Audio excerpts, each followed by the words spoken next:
Salam sejahtera, saudara yang kekasih di dalam nama Tuhan Yesus Kristus. Kita kembali terus merenungkan, memikirkan tentang Kristus yang kita kenal. Dan kali ini kita akan berbicara Yesus sebagai penebus, Yesus sang penebus. Saudara-saudara, kita sudah membicarakan banyak aspek tentang Yesus Kristus karena memang amat sangat luar biasa banyak.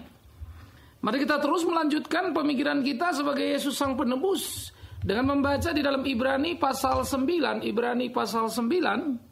ayat 15 sampai 28. Ibrani 9, 15 sampai 28. Demikian firman Tuhan. Karena itu, ia adalah pengantara dari suatu perjanjian yang baru, supaya mereka yang telah terpanggil dapat menerima bagian kekal yang dijanjikan. Sebab ia telah mati untuk menebus pelanggaran-pelanggaran yang telah dilakukan selama perjanjian yang pertama. Sebab di mana ada wasiat, di situ harus diberitahukan tentang kematian pembuat wasiat itu. Karena suatu wasiat barulah sah kalau pembuat wasiat itu telah mati. Sebab ia tidak berlaku selama pembuat wasiat itu masih hidup. Itulah sebabnya maka perjanjian yang pertama tidak disahkan tanpa darah.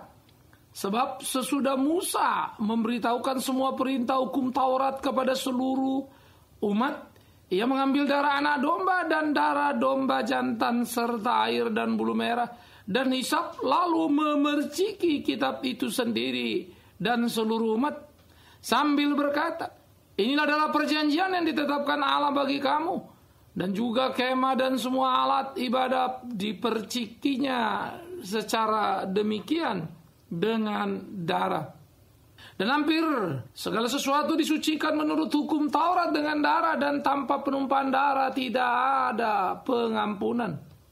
Jadi segala sesuatu yang melambangkan apa yang ada di surga haruslah ditahirkan secara demikian.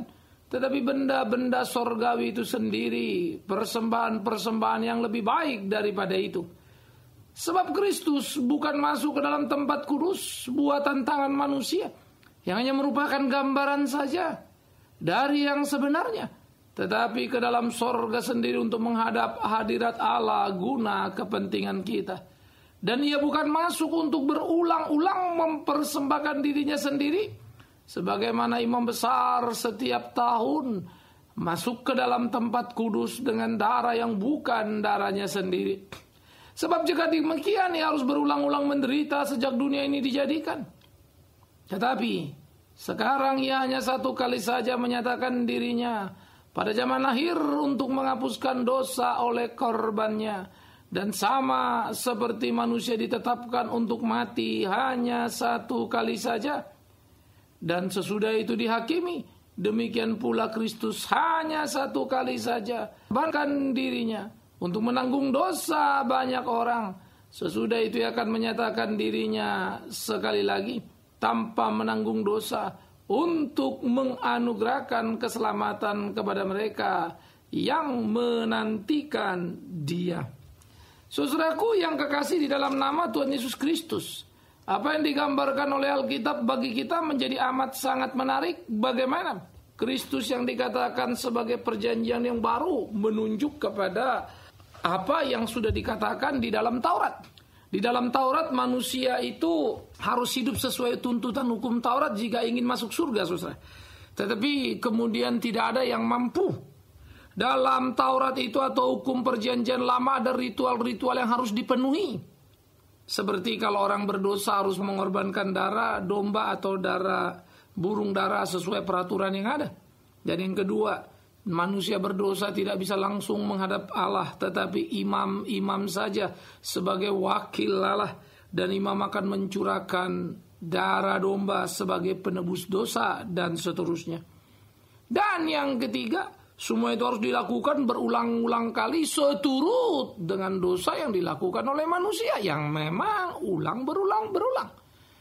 Nah, akhirnya ada sebuah gambaran menarik dalam PL yang kalau kita buat menjadi perhitungan ekonomis, saudara-saudara. Manusia berdosa, dosanya itu ditebus dengan apa? Darah domba. Nah, Kalau saja kita coba mempermudah dan bermain gampangan, kalau semua manusia berdosa harus ditebus dengan darah domba atau burung dara dan seterusnya. Berapa banyak kali manusia itu berbuat dosa dan kira-kira berapa banyak burung dara atau domba atau lembu atau apa saja habis untuk dosa manusia? Jawabannya sederhana, bukan? Sampai kemudian seluruh ternak habis. Manusia tetap masih berbuat dosa. Artinya apa?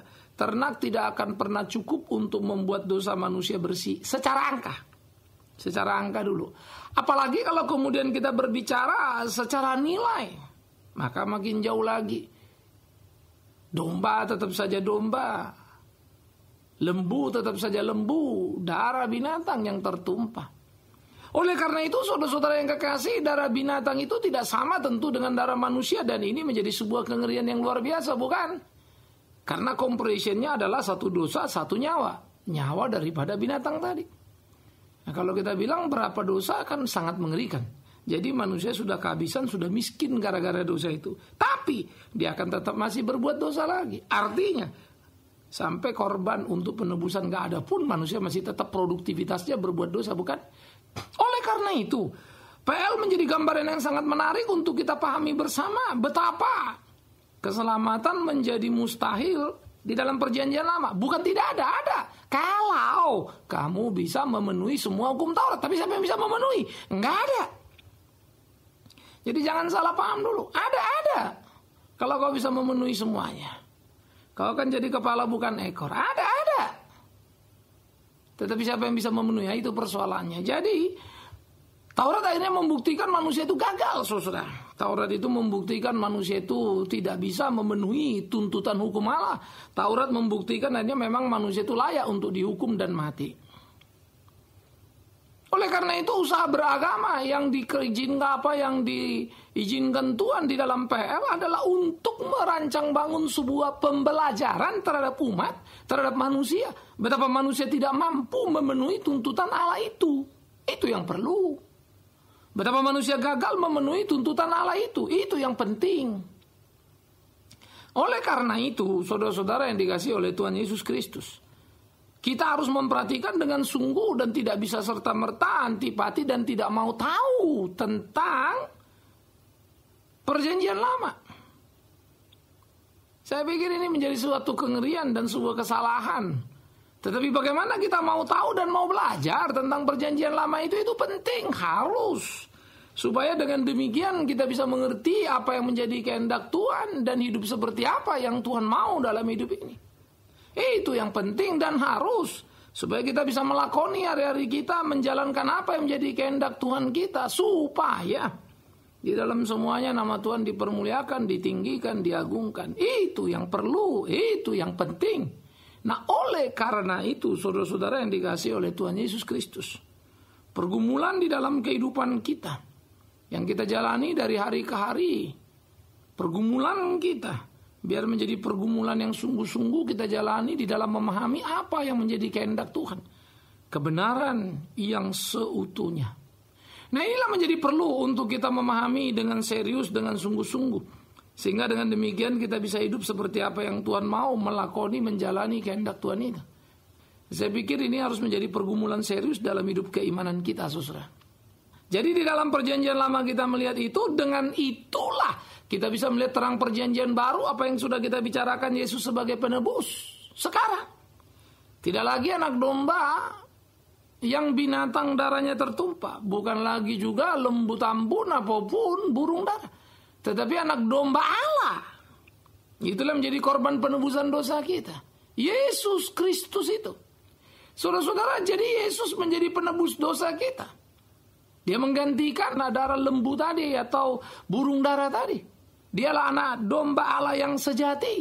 Dan dia mati tidak berulang-ulang kali. Kalau domba itu dipersembahkan berulang-ulang kali. Kristus satu kali untuk selama-lamanya. Karena apa? Karena kematian Kristus berbeda dengan kematian domba. Kematian domba adalah darah tertumpah, tidak mempunyai kekekalan di sana. Tapi darah Kristus adalah darah anak Allah yang hidup yang mempunyai nilai kekekalan di sana. Ia menjadi cukup untuk memenuhi murka Allah atas dosa manusia. Nah, ini menjadi sesuatu yang perlu kita pikirkan. Darahnya tertumpah satu kali untuk selama-lamanya dan tidak berulang-ulang. Karena itu orang Kristen jangan menjadi orang yang bodoh, yang kemudian termakan ajaran sana sini, bolak-balik. Sampai sudah dekat Tuhan pun, kenal Tuhan pun masih perlu lagi dilepaskan, masih perlu lagi dibebaskan. Apakah saudara pikir darah Kristus itu darah murahan, darah recehan? Apakah saudara pikir kuasa Kristus itu terbatas? Itu sangat menyedihkan. Karena itulah perlunya kehati-hatian supaya tidak ada penipuan demi penipuan yang membawa gereja pada kekacauan. Tetapi orang Kristen juga perlu cermat untuk menyemangati dan belajar dengan serius. Supaya seluruh apa yang kita kerjakan di dalam terang firman, dalam takut akan Tuhan itu. Ini menjadi bagian yang perlu saudara-saudara untuk kita dalami, kita pahami bersama. Sehingga kita tidak menjadi salah di hadapan Tuhan. Tapi kita boleh hidup seperti apa yang Tuhan mau, kita melakukan kehendak Tuhan itu. Ini menjadi penting, menjadi perlu. Sehingga dengan demikian kita dikuatkan, kita diteguhkan di dalam hidup keimanan kita. Saudara-saudara yang dikasihi oleh Tuhan Yesus Kristus, merenungkan, memikirkan seluruh pergumulan kehidupan di dalam hidup keimanan kita, alangkah sangat kokoh dan luar biasanya rancang bangun Allah. Sehingga Kristus sebagai penebus, Ia menumpahkan darahnya, darah yang suci. Dialah anak domba Allah yang sejati, satu kali untuk selama-lamanya. Ia menebus manusia berdosa. Ia cukup untuk memenuhi tuntutan murka Allah atas dosa manusia. Dan Kristus menebus manusia berdosa dari Allah. Jangan bilang dari iblis. Ada orang bilang Tuhan Yesus sudah menebus kita dari dosa, menebus kita dari kuasa setan. Jangan salah ngaco. Apa hebatnya setan? Sampai Yesus harus menebus kepada setan. Jangan lupa, ketika Yesus hidup di Gadara pun setan sudah ketakutan dan gemetar. Nggak ada urusan dengan setan. Banyak sekali kekacauan dalam pembelajaran. Rendah sekali kalau begitu. Berarti setan punya kekuasaan hebat sama levelnya dengan kerajaan Allah. Mengerikan sekali. Itu menjadi penyesatan yang menakutkan. Jadi ditebus dari siapa? Ya dari Allah dong. Karena manusia berdosa kepada Allah. Manusia ada di bawah murka Allah. Manusia ada di bawah hukuman Allah, termasuk setan. Jadi Allah akan membinasakan manusia, Allah akan membinasakan setan. Tetapi Kristus menyatakan kasih, menumpahkan darah, menebus itu supaya manusia jangan kena murka Allah, supaya manusia jangan dihukum Allah. Manusia itu tawanan siapa? Tawanan Allah. Itu dalam pengertian keberdosaan dia dibuang. Ketika dia hidup dengan setan, memang dia jadi hamba setan, anaknya setan, ikut-ikut setan. Tapi setan sendiri tidak selevel dengan Allah, dia di bawah Allah. Setan kan sudah dihukum di Kejadian pasal 3 pun sudah. Pertama kali setan menjadi setan sebelum manusia, dia dibuang dari surga. Kedua kali kemudian dia kena kutuk. Penghukuman yang mengerikan. Nah, tetapi setan dengan manusia kuat siapa? Kuat setan, karena setan adalah makhluk yang kekal, makhluk roh, yang bisa menguasai manusia dalam pengertian kalau manusia itu payah. Tapi kalau sudah dalam Kristus sungguh-sungguh, manusia tidak akan bisa dikuasai setan. Begitu juga Adam. Adam bisa tidak berdosa. Tapi dia memilih berdosa dengan tidak taat pada Allah, tapi termakan godaan setan. Nah ini penting untuk kita sadari. Setan menjadi kuat sesudah manusia jatuh dalam dosa. Seia sepakat untuk melakukan kejahatan setan, seia sepakat untuk bersama-sama dengan setan, maka kesepakatan itu membuat dia menjadi budak di lingkungannya setan yang memang kuat. Itu loh. Tapi sebetulnya dia bisa nggak di luar itu? Bisa kalau saja dia tidak tergoda. Begitu juga kehidupan kita sekarang. Nah kita kembali. Maka pada waktu Kristus menebus kita dari dosa tadi itu, dari murkanya Allah. Karena kita sudah berdosa. Ini memang harus hati-hati. Memang kalimat ini pun suka orang bilang. Sebetulnya Kristus itu menebus kita dari dosa atau dari Allah sih, ya. Tentu kalau saya pakai istilah dari dosa, bukan dari keberdosaan, itu lebih tepat begitu kan? Dan menebusnya tentu kepada Allah. Karena dosa adalah hakikat yang terjadi kepada diri manusia, satu status pada manusia begitu ya. Tetapi yang berkuasa di dalam semua pemegang hukumnya adalah Allah. Nah, sekarang saudaraku yang kekasih, mari kita coba memikirkan dan mari coba kita perhatikan bagaimana kemudian di dalam pergumulan kehidupan itu Tuhan memainkan peran di dalam satu rancang bangun yang sangat indah, kasih yang begitu luar biasa yang dinyatakan kepada manusia. Nah, kalau kita mundur ke dalam perjanjian lama, konsep penebusan itu sudah muncul, saudara. Ambil contoh. Kalau seorang menikah dengan seorang pria lalu suaminya meninggal, Maka keluarga si pria itu harus berlihat siapa yang berkewajiban menjadi penebus terhadap sang pria itu. Bisa jadi menikah lagi dengan adiknya, bisa lagi terus dan seterusnya. Siapa yang bisa dan berpeluang menjadi penebus? Kalau sudah menikah tentu tidak. Nah yang belum nikah siapa gitu? Itu bisa. Nah penebus itu untuk menjaga kehidupan. Kalau tidak kan kasihan perempuan itu. Bagaimana dia mau hidup terus? Itu gambarannya. Sehingga konsep penebusan hidup dalam perjanjian lama. Seperti Boas ternyata sesudah diurut dan diperiksa. Dia adalah penebus terhadap keluarga Naomi. Dalam hal ini Ruth. Siapa yang akan menikahi Ruth? Karena anak Naomi sudah mati. Diurut-urut Boas. Boas yang memungkinkan untuk itu. Dan kemudian memang Boas menikahi Ruth. Jadi saudara yang kekasih, konsep penebusan itu ada untuk memberi kehidupan. Konsep penebusan itu ada sebagai konsep satu kasih sayang yang diekspresikan dengan menyelamatkan kehidupan orang tadi. Seorang perempuan itu tidak menjadi janda ya yang tidak berdaya apa-apa. Kan ada penebus bagi dia yang layak untuk dia. Ya, tetapi kan seperti Naomi bilang juga, bukan ngapain kau ikut aku, kalaupun aku melahirkan sekarang menjadi penebus gitu istilahnya bagi Ruth, ya anaknya sudah jomplang umurnya, bukan, dan itu tidak akan mungkin. Kau tunggu dia sampai dewasa, karena dewasa baru boleh menikah, nanti kalau dia dewasa kau sudah tua, kan begitu toh. Tetapi konsep itu hidup ada. Naomi juga sadar tapi tidak bisa memenuhinya. Tetapi dalam garis keluarga mereka ada Boas yang memang harus menjadi penebus untuk Ruth. Dan Ruth mempunyai kehidupan, dan Ruth mempunyai harapan, dan Ruth mempunyai nilai, harga dirinya. Karena Boas telah menjalankan tugas yang diembannya sebagai seorang penebus terhadap Ruth. Begitulah Kristus. Menjadi penebus, tapi penebus yang sejati terhadap kita. Sehingga kita makhluk yang sudah janda, kita bilang tadi ya, status kita misalnya status yang sudah berat, tidak mempunyai masa depan, tidak mempunyai harapan, ini konteksnya. Bukan saya mengatakan janda nggak punya harapan. Ini beda, tetapi saya mau mengatakan bagaimana kehilangan itu kemudian membuat dia tidak mempunyai pegangan, tetapi datang yang berperan sebagai penebus dan menjalankan tugasnya. Nah itulah manusia, sehingga kita menjadi punya harapan, kita menjadi harga diri, kita punya menjadi kekuatan dalam kehidupan ini. Karena penebus itu sudah datang.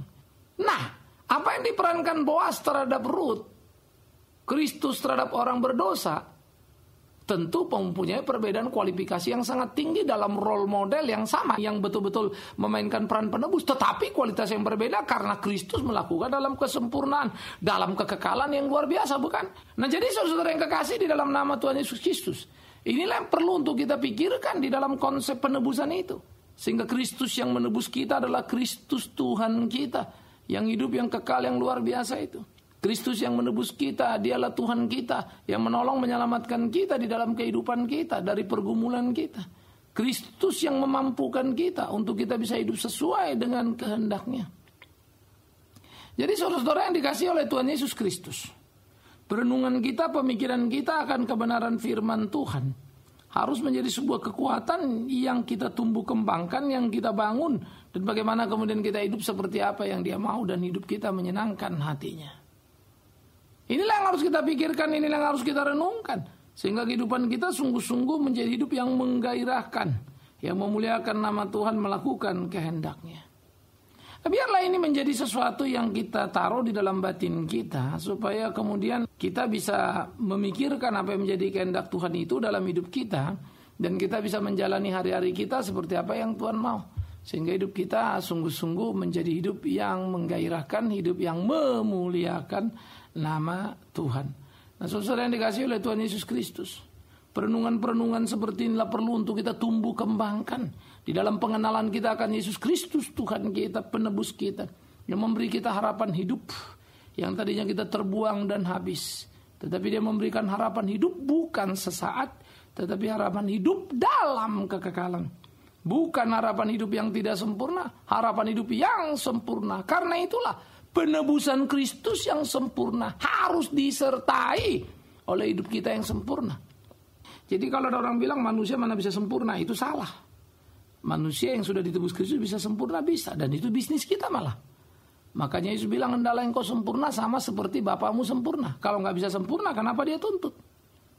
Bagaimana kita bisa sempurna? Bisa kalau memang kita sudah ditebus. Karena penebusan Kristus itu sempurna. Penebusan itu memberikan nilai sempurna kepada kita. Nah outputnya harusnya begitu. Itu sebab kalau outputnya tidak sesuai, tidak seperti yang Dia mau, ya Dia marah. Dia hukum lagi kita kan, makanya jangan bikin dosa lagi kan, itu dia katakannya kan. Artinya kita bisa, bahwa kita kemudian bikin dosa lagi, itu juga fakta. Betapa kita bebal, betapa kita tidak belajar kan begitu. Tapi jangan bilang mana bisa nggak bikin dosa, salah.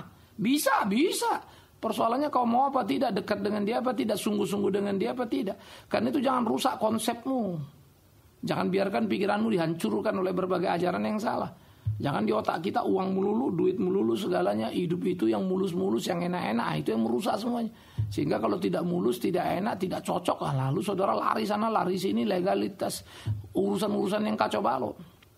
Ketika uang saja yang ada di otak kita, memanipulasi pun jadi sah. Gereja bisa jadi bisnis kan. Itu menjadi mengerikan.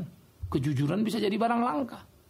Nah karena itulah saudara-saudara yang dikasihi Tuhan Yesus Kristus, mari kita berpikir, mari kita merenungkan apa yang menjadi kehendak Tuhan, supaya hidup kita sungguh-sungguh ada di dalam terangnya, melakukan apa yang Dia mau, dan hidup kita menjadi hidup yang memuji dan memuliakan namanya senantiasa. Pikirkanlah, renungkanlah itu, lakukanlah itu dalam bagian kita, bagaimana kita melakoni kehidupan kita, sehingga sungguh-sungguh hidup kita menjadi hidup yang memuliakan nama Tuhan kita. Dan saya pikir ini harus menjadi kerinduan yang kuat dalam hidup kita. Bagaimana kita melakukan apa yang menjadi kehendaknya, supaya hidup kita sungguh-sungguh menjadi hidup yang memuji dan meninggikan nama Tuhan senantiasa. Itu harus menjadi kegairahan kita. Itu harus menjadi gairah kita. Disitulah kita hidup dan berkelahi dan bertanding sampai hanya orang tahu betul kita adalah manusia tebusan Kristus. Kristus penebus kita, hidup di dalam hidup kita. Selamat menjadi orang yang sungguh dan tangguh, tak terjebak oleh perangkap zaman dan ajaran kacau, tapi tetap setia mengiring Kristus sang penebus itu. Tuhan memberkati saudara, Tuhan memberkati saya, Tuhan memberkati kita. Terpujilah Tuhan Yesus Kristus, penebus kita yang sempurna, yang menuntut kita hidup sempurna. Amin. Mari kita berdoa saudara. Kami bersyukur, kami berterima kasih ya Tuhan untuk cinta kasih-Mu dalam hidup kami. Tolong kami, tuntun kami, bimbing kami di tiap langkah kami, supaya kami boleh berjalan pada jalan-Mu, melakukan apa yang menjadi kehendak-Mu, di dalamnya nama Tuhan dipermuliakan. Terima kasih Bapa di dalam surga, terpujilah Tuhan kekal selama-lamanya. Tuntun pimpin kami, iya Yesus Kristus menebus dosa kami, supaya kami hidup seperti apa yang Kau mau, karena Engkau sudah menebus kami, memiliki kami, untuk puji hormat bagi nama-Mu. Demi Yesus Kristus Kepala Gereja yang sejati kami berdoa, kami bersyukur. Amin.